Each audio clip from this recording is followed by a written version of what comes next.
Ya. Selain daripada dua uzur ini, uzur tidur dan uzur kelupaan, sebetulnya masih ada uzur yang lain. Kalau dalam Safinatun Najah cuma disebutkan dua ini saja ya. Adapun uzur yang lain, keluarnya waktu sholat dari waktunya, keluarnya sholat itu dari waktunya dan tidak berkonsekuensi dosa. Di antaranya adalah menjamak sholat. Ini uzur juga. Ya. Jadi menjamak sholat itu, misalnya jamak takdim. Jamak takdim kan mengerjakan sholat itu sebelum masuk waktunya. Itu artinya tetap dikatakan mengeluarkan sholat itu dari waktunya. Misalnya zuhur dan asar. Asarnya itu dibawa ke zuhur. Jamak takdim namanya. Apakah dia berdosa? Tidak. Kalau memang dia adalah orang yang memang orang-orang yang dibolehkan untuk menjamak, ya, seperti musafir, ya. Atau jamak takhir, jamak takhir. Zuhur asar misalnya, zuhurnya itu dia akhirkan ke waktu asar. Dan dia adalah seorang musafir, kita katakan hal itu dibolehkan. Karena itu adalah rukhsah, ya. Rukhsah secara khusus berlaku bagi siapa? Bagi seorang musafir. Tapi masalah menjamak sholat ini, ya, masalah menjamak sholat ini akan ada pembahasannya secara khusus insya Allah. Ya. Akan ada pembahasan secara khusus. Baik. Di antara uzur uzur sholat juga adalah al-ikrah. Ya. Keterpaksaan. Keterpaksaan. Ini juga tapi tidak disebutkan oleh penulis ya. Bahwa orang yang dalam keadaan terpaksa, misalnya dia apa ya, dia dalam keadaan yang terancam, ya, sehingga mengakhirkan sholat itu dari waktunya, maka itu juga adalah bentuk uzur, ya, uzur baginya. Tapi sebelumnya al-ikrah ini itu ada syarat-syaratnya ya, ada syarat-syaratnya, dan syarat-syaratnya sebetulnya ini agak panjang kalau saya mau jelaskan. Nah, kalau tidak salah ada empat syarat baru dikatakan seorang itu terpaksa. Artinya kalau tidak terpenuhi empat syarat ini, ya seorang itu belum dikatakan terpaksa. Baik.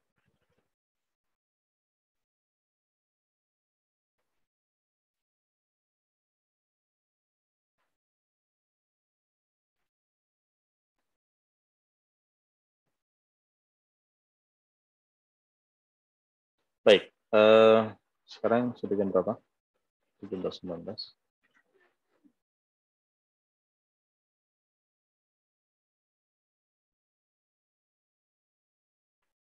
Baik. Di sini saya berikan satu faedah dulu.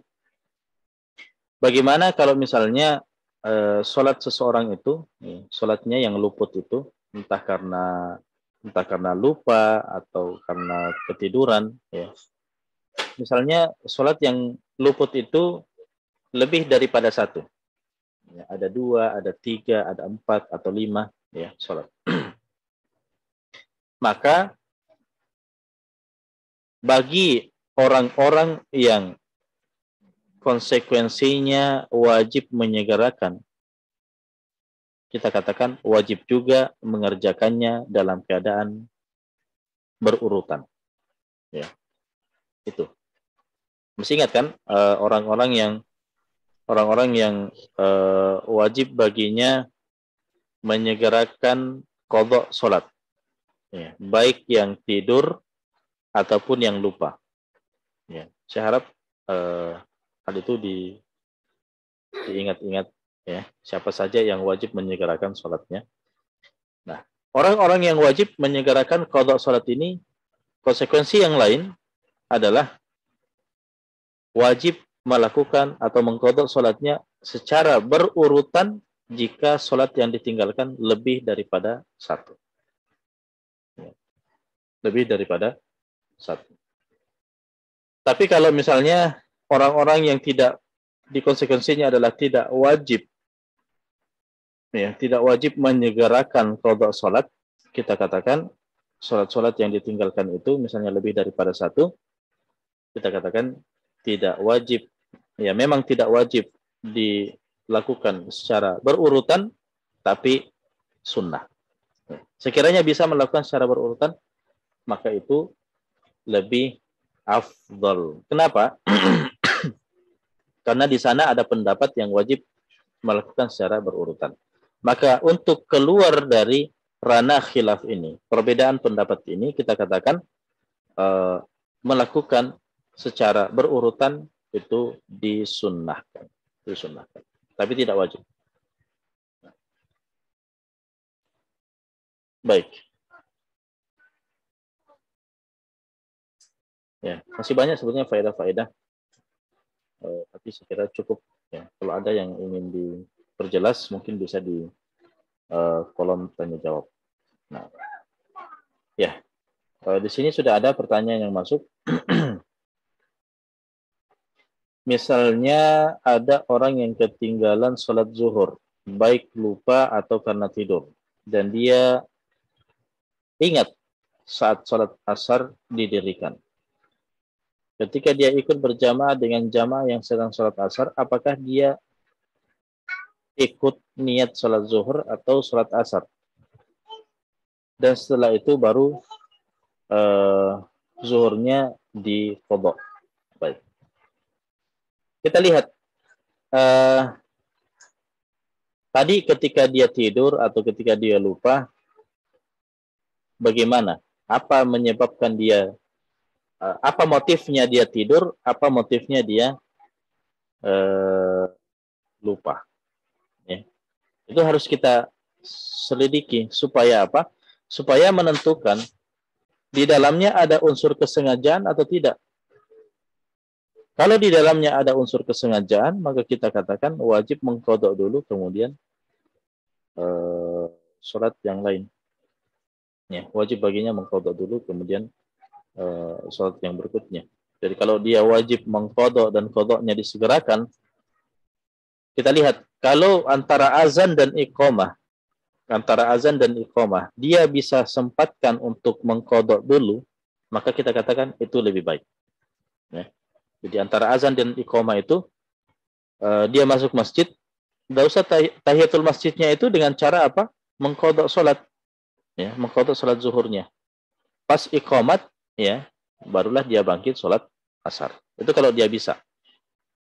Tapi kalau tidak bisa, maka kita katakan ya sholat zuhurnya dulu, ya. Ketika orang pada sholat asar, dia sholat di belakang imam dengan meniatkan qadha. Ya. Dia meniatkan qadha di belakang imam yang sholat asar. Kenapa? Ya, karena kan sholatnya juga sama, ya, sama-sama 4 rakaat. Nanti setelah sholat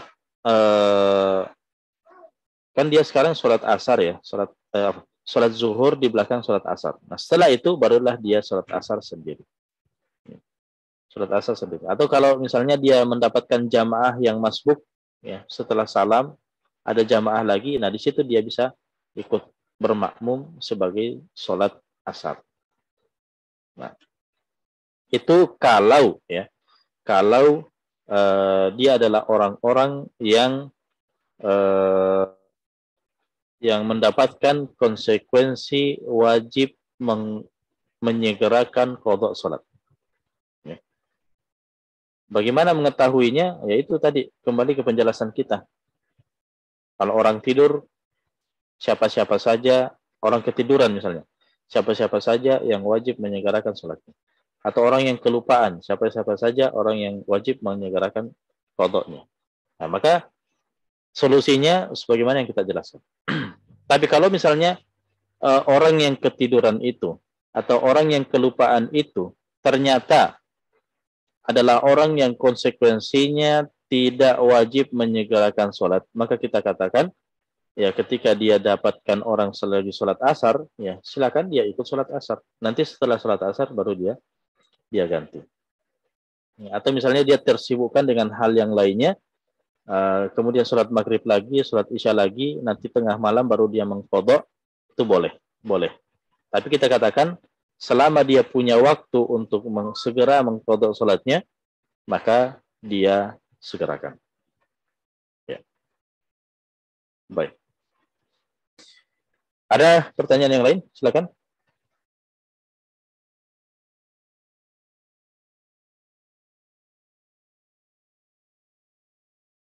Betul? Ada yang mau bertanya langsung?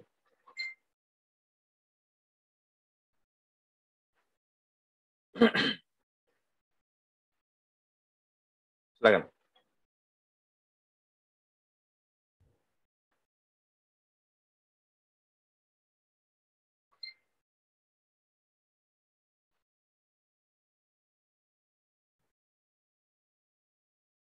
Tidak ada pertanyaan lagi?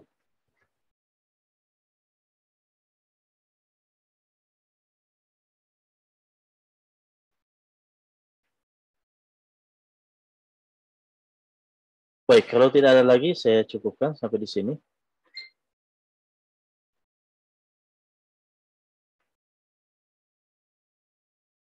Ivo dari Poltek, gimana? Kuat?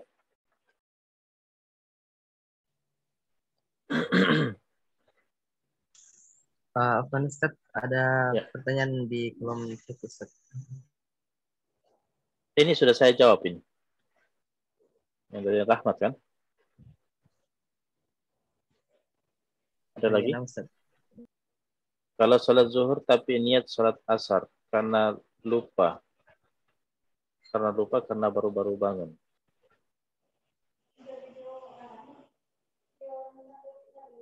Kalau niat, maksudnya gimana ini?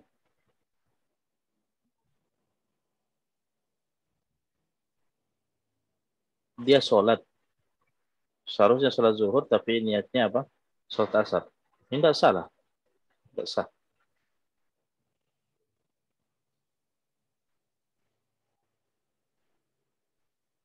Sholatnya tidak sah.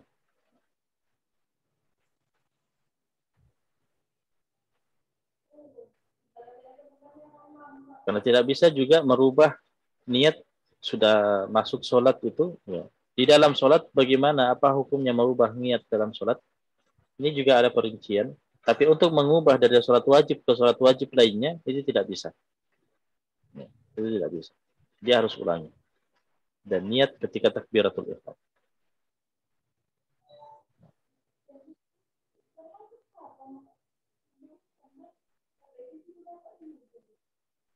Ada yang lain?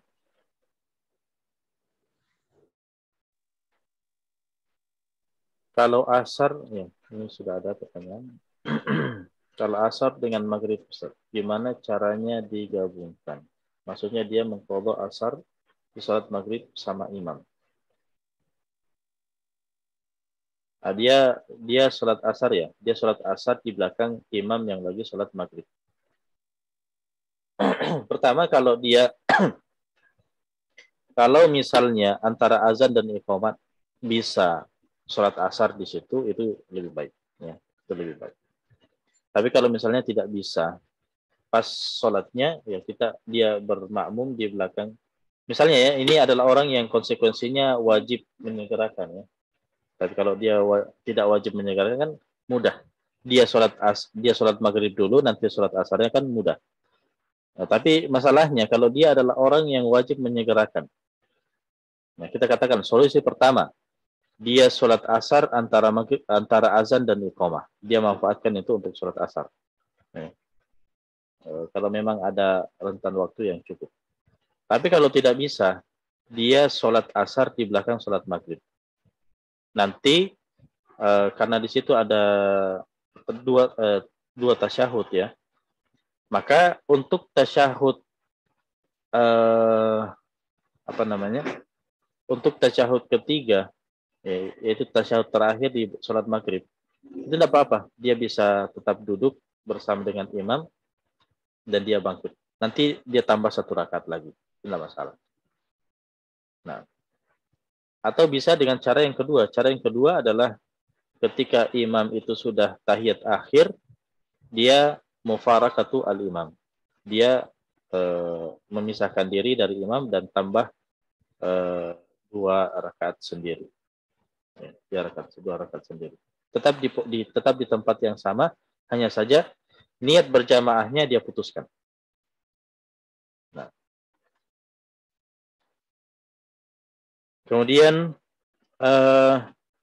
apakah ada keringanan untuk lansia, misalnya untuk qashar sholat, karena untuk berjalan menuju WC, untuk wudhu sangat sulit, untuk sholat pun hanya sekedar duduk, Ustaz. Untuk lansia ya, mengqashar. Qashar kan itu dari 4 rakaat menjadi 2 rakaat. Apakah ada? Tidak ada. Qashar sholat tidak ada bagi orang yang sakit, ya, atau orang yang tidak mampu. Tidak masalah dia sholat duduk. Tapi kalau dia mau solusinya yang bagus ya, solusinya yang bagus, dia bisa mengerjakan jamak suri. Jamak suri itu gimana? Jamak suri itu adalah misalnya antara 2 sholat ya, misalnya zuhur dan asar. Zuhur dan asar ini, zuhurnya dia kerjakan di akhir waktu zuhur. Setelah selesai sholat zuhurnya, dia langsung sholat, masuk waktu sholat asar. Ya, masuk waktu sholat asar berarti dia langsung sholat asar di awal waktu. Itu namanya jamak suri. Ya. Mirip jamak tapi sebetulnya sholatnya di masing-masing waktu. Itu lebih ringan bagi orang yang misalnya kesulitan menuju WC ya. Orang sakit. Ya, jadi dia sholat zuhurnya di akhir waktu, sholat asar di awal waktu. Nah, nanti maghrib isyanya juga seperti itu. Sholat maghribnya di akhir waktu, kemudian sholat isyanya di awal waktu. Jadi dia mirip-mirip dengan menjamak sholat, tapi sebetulnya melaksanakan sholat masing-masing di waktunya. Ya.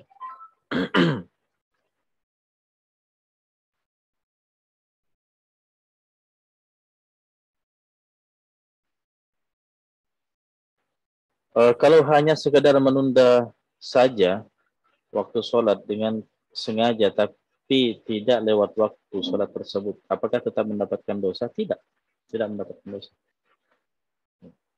Waktu sholat itu panjang, ya. Waktu sholat panjang. Kecuali waktu maghrib mungkin agak pendek ya. Tapi waktu sholat itu pada dasarnya ada waktu afdol, ada waktu ikhtiar, ada waktu karoha, ada waktu haram. Itu kan waktu-waktu sholat itu panjang. Dan dia tunda ke mana? Apakah sampai ke waktu ikhtiar?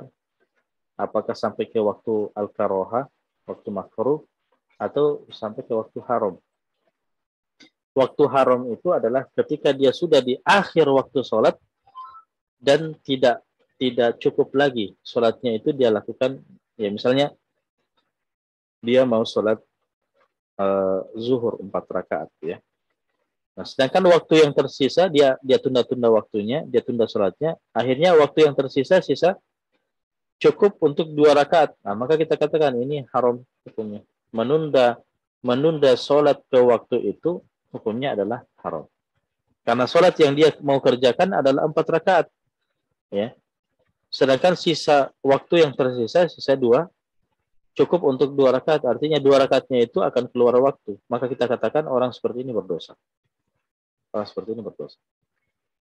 Ya. Tapi kalau misalnya waktu yang cukup pas untuk 4 rakaat, maka kita kata itu makruh. Hukumnya makruh. Menunda sholat sampai waktu yang benar-benar pas digunakan untuk sholat itu hukumnya makruh. Hukumnya makruh.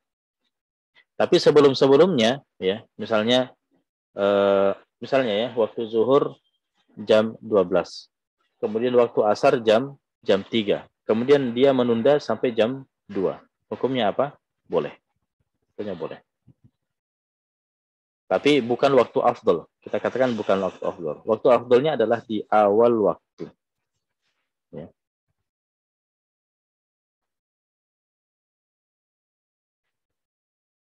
Kalau kita kelupaan ataupun ketiduran sehingga salat Isya terlewatkan dan baru menyadari setelah subuh harinya, itu bagaimana cara mengqadanya, Ustaz?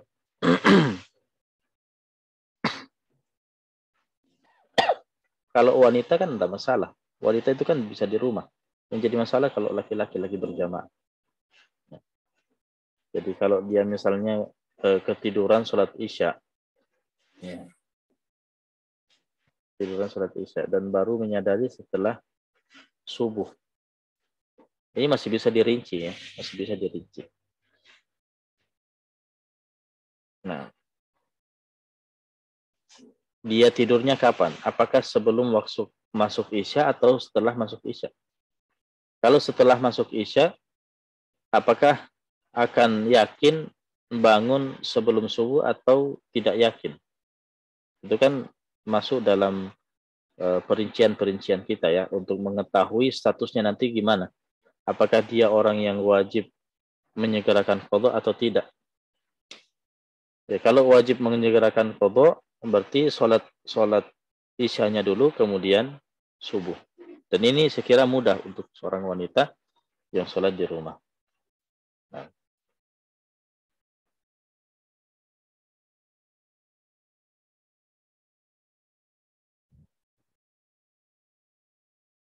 Ya, Waalaikumsalam warahmatullahi wabarakatuh. Bagaimana mengganti dua waktu sholat? Misalnya sholat asar dan maghrib belum dikerjakan, namun sudah masuk ke waktu isya. Kalau dia adalah orang yang konsekuensinya adalah wajib menyegerakan, maka kita katakan juga wajib baginya untuk melakukannya secara berurutan. Ya, karena ini sudah dua waktu sholat. Tapi kalau misalnya tidak wajib menyegerakan qada, maka kita katakan tidak wajib juga berurutan. Ya. Jadi semuanya dikembalikan pada konsekuensi yang telah kita jelaskan ya. Apakah wajib berurutan atau tidak? Kalau wajib berurutan, apakah wajib disegerakan atau tidak? Kalau wajib disegerakan, maka wajib berurutan juga. Kalau tidak wajib disegerakan, maka tidak wajib juga berurutan. Apakah kita berdosa kalau misalnya sudah masuk waktu sholat dan sengaja menunda dan akhirnya kelupaan sampai masuk waktu sholat selanjutnya? Apakah berdosa, Ustaz? Ya, tadi kan sudah kita jelaskan. Kalau dia sudah masuk waktu sholat, kemudian tersibukkan. Kita lihat tersibukkan karena apa? Kan di sini pertanyaannya sengaja menunda. Iya, karena apa? Dilihat dulu. Sengaja menunda karena apa? Kalau menunda karena tersibukkan dengan hal yang terlarang, maka nanti konsekuensinya adalah berdosa dan wajib menyegerakan sholat. Dan kalau lebih daripada satu sholat, maka wajib dilakukan secara berurutan. Tapi kalau misalnya dia kelupaan karena sesuatu yang bukan perkara yang terlarang, maka konsekuensi hukumnya adalah cukup dirinci lagi ya. Kalau dia adalah tersibukkan dengan perkara yang tidak terlarang, nah dilihat apakah ada azam untuk sholat sebelum waktu keluar atau tidak. Kalau ada azam, kemudian ternyata tetap kelupaan dan keluar waktu, maka kita katakan tidak wajib menyegerakan qada sholat dan tidak ada dosa. Tapi kalau misalnya dia tersibukkan dan tidak ada azam, tidak ada tekad dalam diri untuk sholat sebelum keluar waktunya dan benar-benar keluar waktunya, maka kita katakan dia berdosa. Dan karena dia berdosa, konsekuensinya pertama bertobat dari dosanya, kemudian yang kedua adalah menyegerakan sholat, qada sholat wajib disegerakan. Ya. Dan jika lebih daripada satu sholat, maka wajib berurutan.